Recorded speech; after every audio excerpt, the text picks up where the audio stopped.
Assalamualaikum warahmatullahi wabarakatuh. Perkenalkan, kami dari kelompok 5 yang beranggotakan saya Zulfa Latif, dan yang kedua Deni Lutfia, dan yang ketiga ada Nikmatul Khairah. Di sini saya akan menjelaskan tentang strategi in action. Nama dosen pengampu Bu Ratna Dwi Jayanti, SEMM.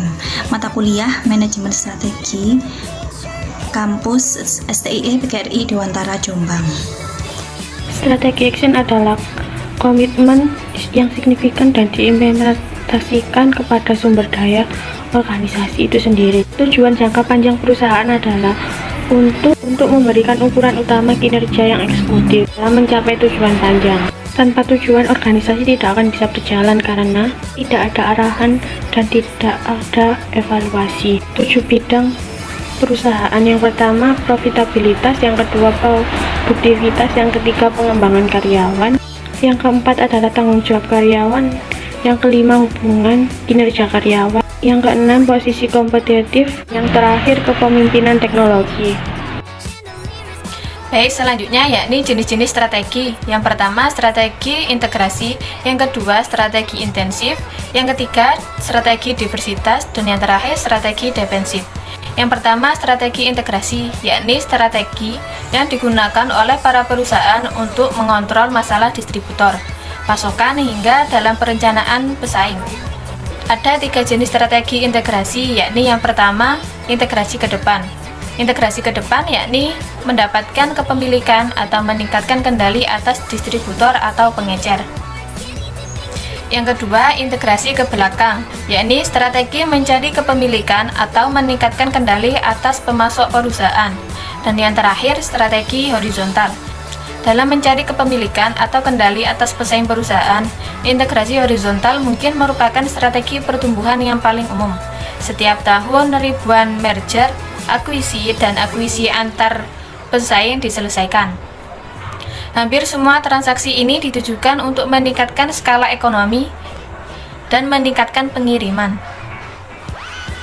Strategi yang saya sebutkan tadi sering disebut sebagai strategi integrasi vertikal yang digunakan untuk mendapatkan kendali atas pesaing dan pemasok. Strategi intensif. Strategi intensif adalah strategi yang masuk pasar, pengembangan pasar, dan pengembangan produk karena memerlukan upaya intensif jika posisi kompetitif perusahaan ingin meningkatkan dengan produk yang ada. Strategi intensif merupakan strategi yang lebih cocok untuk melihat perkembangan produk yang berkembang.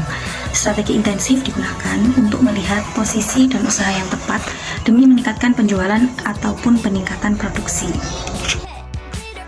Yang pertama, masuk pasar. Strategi masuk pasar merupakan meningkatkan nuansa pasar untuk produk atau layanan yang ada di pasar melalui upaya pemasaran yang signifikan. Strategi ini sering digunakan sendiri atau dikombinasikan dengan strategi lain. Penetrasi pasar melibatkan peningkatan jumlah penjual, peningkatan pengeluaran iklan, penawaran materi promosi yang diperluas, atau peningkatan promosi. 2. Pengembangan pasar. Pengembangan pasar melibatkan pengenalan produk atau layanan yang ada di wilayah geografis baru. Pedoman untuk menunjukkan kapan pengembangan pasar yang paling efektif. Yang pertama, tersedia saluran distribusi baru yang lebih murah dan berkualitas baik. Yang kedua, organisasi berhasil dalam apa yang dilakukannya. Yang ketiga, ada pasar baru yang belum dimanfaatkan. Yang keempat, organisasi memiliki modal dan sumber daya manusia yang diperlukan untuk mengelola bisnisnya yang luas. Yang kelima, organisasi memiliki kelebihan kapasitas produksi. Yang keenam, industri utama organisasi mengglobal dengan cepat. 3. Pengembangan produk. Pengembangan produk merupakan strategi yang ditujukan untuk meningkatkan penjualan dengan memperbaiki atau memodifikasi produk atau jasa yang sudah ada. Pengembangan produk biasanya membutuhkan upaya penelitian dan pengembangan yang ekstensif.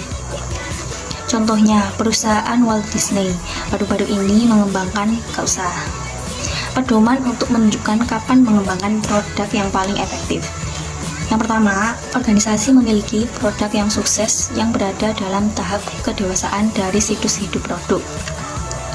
Yang kedua, organisasi bersaing dalam industri yang ditandai dengan perkembangan teknologi yang pesat. Yang ketiga, pesaing utama menawarkan produk yang lebih baik dengan harga yang sebanding. Yang keempat, organisasi bersaing dalam industri yang berkembang pesat. Yang kelima, organisasi ini memiliki kapasitas penelitian dan pengembangan yang kuat. Sekian presentasi dari kami. Terima kasih. Wassalamualaikum warahmatullahi wabarakatuh.